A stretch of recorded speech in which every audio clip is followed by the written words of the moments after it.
1826 সালে ভনথুনেন জার্মানির রস্টক নগরের কাছে ম্যাকলেনবার্গে বসবাসের অভিজ্ঞতা থেকে তার কৃষি মডেল উপস্থাপন করেন।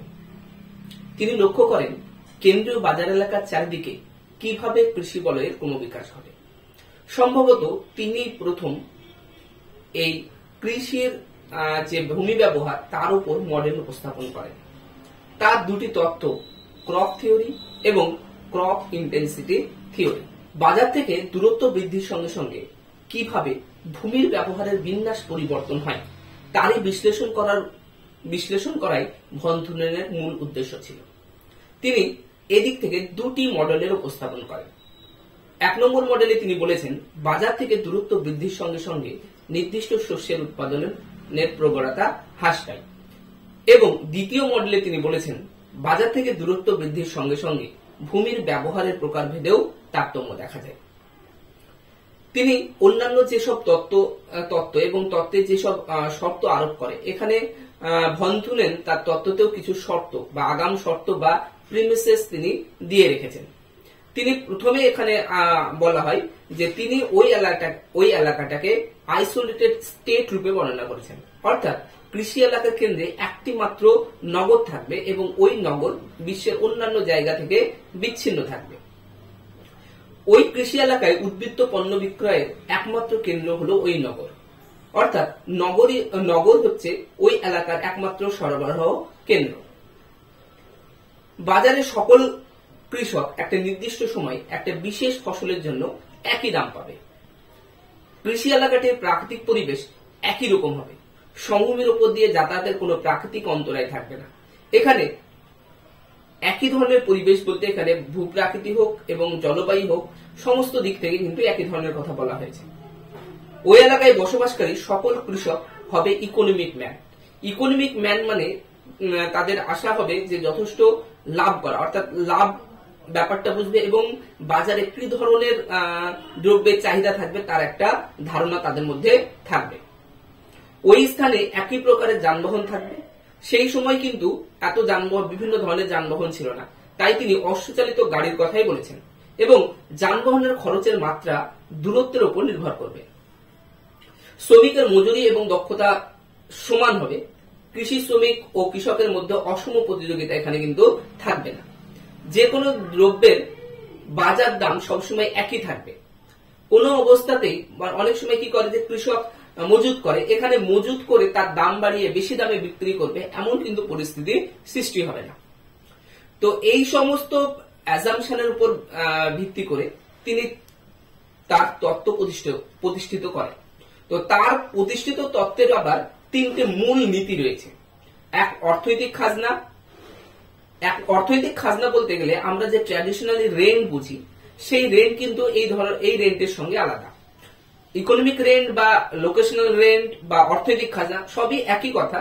এখানে আমরা এই রেন্ট এই যে লোকেশনাল রেন্ট, এটা বলবো হচ্ছে জমির ব্যবহারের জন্য যে আর্থিক আয় হবে তার থেকে যদি আমরা উৎপাদন এবং বিপণনের যদি ব্যয় বাদ দিই, তাহলে যেটা আমরা পাবো সেটাকেই বলবো আমরা আর্থিক খাজনা।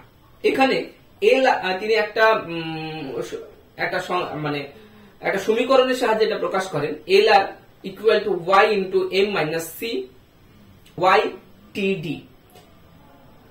এরপর বাজার থেকে ফার্মের দূরত্ব। বাজার থেকে দূরত্ব যত বৃদ্ধি পায় কৃষিকাজের প্রবণতা তত হ্রাস পায়। এখানে প্রবণতা বলতে কৃষিতে নিয়োজিত বিনিয়োগের পরিমাণ বোঝাচ্ছে। সেটা সার হতে পারে, সেটা শ্রমিক হতে পারে, বিভিন্ন বা সেখানকার কৃষিতে মূলধন হতে পারে, যে কোনো কিছু হতে পারে। এরপরে নেক্সট যে আমরা শর্ত নীতি আমরা দেখছিলাম, সেটা হচ্ছে দূরত্ব বা বাজারের বিক্রয়যোগ্য কোন নির্দিষ্ট পণ্যের দামের মধ্যে সম্পর্ক। ভনথুনেনের মতে শস্যের অবস্থান শস্যটির বাজার দাম দ্বারা নির্ধারিত হয়, এবং বাজারের সঙ্গে সঙ্গে পরিবহন ব্যয় এবং প্রতি হেক্টর প্রতি কতটা উৎপাদন হচ্ছে তার দ্বারাও নির্ধারিত হচ্ছে। এছাড়া যে ফসল উৎপাদন হচ্ছে সেই ফসলের যদি লোকেশনাল রেঞ্জ সর্বাধিক হয়, তবে কৃষক চাইবে সেই ফসলটাই বেশি ফলাতে, কারণ এখান থেকে বেশি মুনাফা অর্জনের একটা সুযোগ থাকে। উৎপাদন ব্যয় এবং পরিবহন ব্যয় যদি একই হয় এবং শস্যের বাজার দাম যদি অন্য হয়, অর্থাৎ শস্যের বাজার দামটা কেমন হবে তা হচ্ছে কৃষকের সিদ্ধান্তকে প্রভাবিত করতে পারে। এখানে একটা ছবি দেখছি আমরা, এ এবং বি দুটো শস্য। এখানে এ শস্যের পরিবহন ব্যয় বেশি, কিন্তু বি শস্যের পরিবহন ব্যয় কম, বা একই ধরনের পরিবহন ব্যয়। কিন্তু যদি আমরা তাদের দাম দেখি, বাজারে তাদের দামের যদি হেরফের থাকে, তাহলে এখানে লোকেশনাল রেঞ্জ এরও কিন্তু হেরফের হবে। তার জন্য এ বস্তুটা কাছে উৎপাদিত হবে এবং বি বস্তুটা বা বি দ্রব্যটা দূরে উৎপাদিত হবে।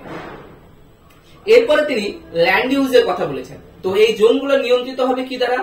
চাহিদা এবং যোগানের ভিত্তিতে, এবং পণ্যের প্রকৃতি পচনশীল কি পচনশীল নয়, বা তার পরিবহন যোগ্যতা আছে কিনা, পণ্যের মূল উৎপাদন ব্যয় কেমন, একক জমিতে কতটা উৎপাদন হচ্ছে অর্থাৎ ফলনের হার কেমন, এর উপর ভিত্তি করে তিনি কতগুলো সমকেন্দ্রিক বলয়ের কথা বলেছেন।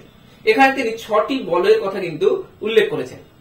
এখানে প্রথম যে বলয় হবে সেটা হচ্ছে দোহ কৃষি এবং বাগান কৃষি। কারণ এখানে শহরের আশেপাশে তখন দুধ, শাকসবজি প্রভৃতি পচনশীল দ্রব্য চাষ হবে।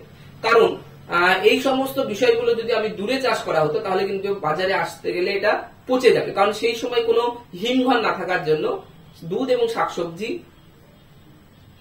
বাজারেই চাষ হবে, বাজার বা বাজারের আশেপাশেই চাষ হবে। কারণ সেই সময় কাঠ এবং দানা শস্যের থেকে এই দুধ এবং শাকসবজির মূল্য বেশি ছিল। পরিবহন ব্যয় কম, তাই মুনাফা বেশি হবে বলে এগুলো আমরা দেখা যাচ্ছে শহরের কাছে গড়ে উঠছে। এরপরে আমরা দ্বিতীয় বলয় দেখব, জ্বালানি কাঠ উৎপাদন বলয়। সেই সময় কিন্তু জ্বালানি হিসাবে কাঠ ব্যবহার হতো, তার জন্য এই কাঠ শহরের আশেপাশেই উৎপাদিত হতো। এই জন্য যেহেতু জ্বালানি কাঠের দাম তখন দানা শস্যের চেয়ে বেশি ছিল। তৃতীয়, চতুর্থ এবং পঞ্চম এই তিনটে বলয়কে আমরা খাদ্যশস্য বলয় বলবো।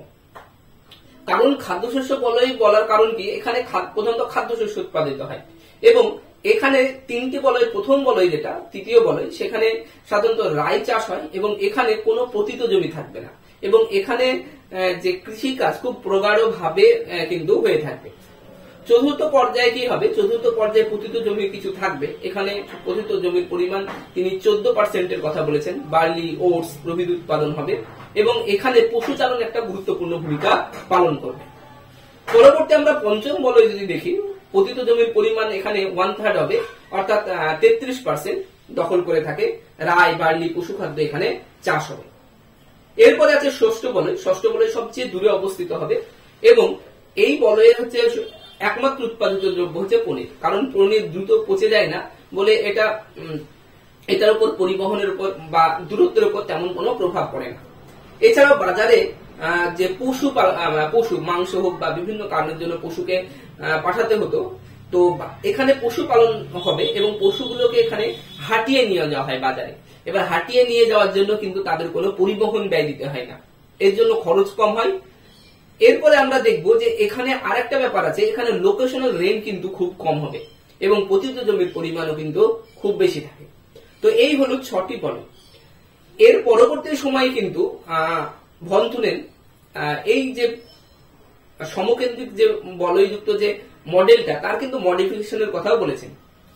তিনি বলেছিলেন যে যদি ওই অঞ্চলের উপর দিয়ে কোনো যদি একটা পরিবহনযোগ্য নদী থাকে, তাহলে ওই কৃষি বলয়গুলো কিন্তু নদীর সমান্তরালে গড়ে উঠবে, সেটা সংকীর্ণভাবে গড়ে উঠবে এবং পরে কিন্তু বিস্তৃতভাবে আমরা লক্ষ্য করতে পারবো।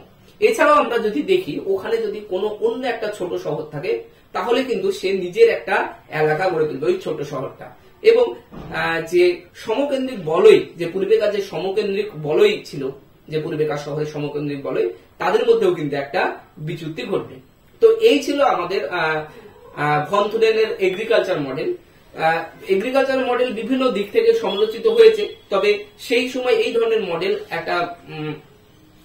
একটা গুরুত্বপূর্ণ ভূমিকা রাখে। বিশেষ করে নেদারল্যান্ডস বা এই সব জায়গায় যদি আমরা দেখি, এই ধরনের ভূমি ব্যবহার কিন্তু আমরা আজও দেখতে পাবো। তবে এখানেও কিছু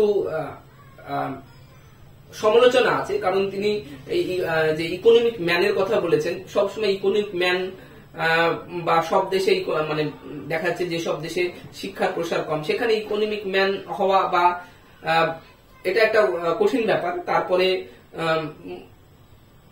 ভূমিরূপ একই ধরনের হবে, তারপর বর্তমান সময়ে যে কোনো একটা শহর আইসোলেটেড স্টেট রূপে থাকবে, এটাও কিন্তু এখন সম্ভব নয়। তাই বিভিন্ন দিক থেকে সমালোচনা হয়েছে, তবে আমরা এইটুকু আমরা একটু জেনে রাখবো। আর ভিডিও ভালো লাগলে অবশ্যই লাইক, সাবস্ক্রাইব করবেন এবং শেয়ার।